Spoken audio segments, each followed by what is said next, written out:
মোৰ্টাৰ বনাবলৈ হ'লে এইটো হিচ লাগে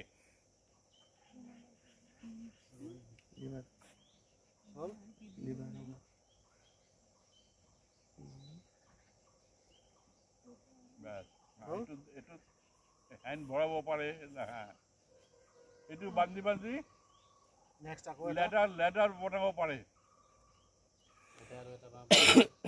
আমি যেতিয়া পাইপলাইনিং প্ৰজেক্ট বনাবলৈ দিম তাতে এনেকাকৈ লেডাৰ বান্ধি তাতে উঠিব পাৰিব একো নাই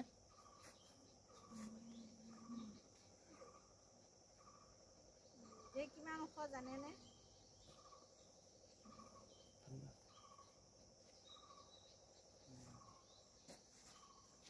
আচ্ছা তিনিটা হিচ হৈ গ'ল জানে সবে সবে জানে না not and hitch not an hitch rope to rope যেতিয়া হ'ব তেতিয়া not are rope to any object or part যেতিয়া হ'ব তেতিয়া hitch hitch দিবৰ কাৰণে সদায় এটা আচ্ছা এতিয়া object লাগিব এই তিনিটা হিচ প্ৰ্যাকটিস কৰা ইয়াতে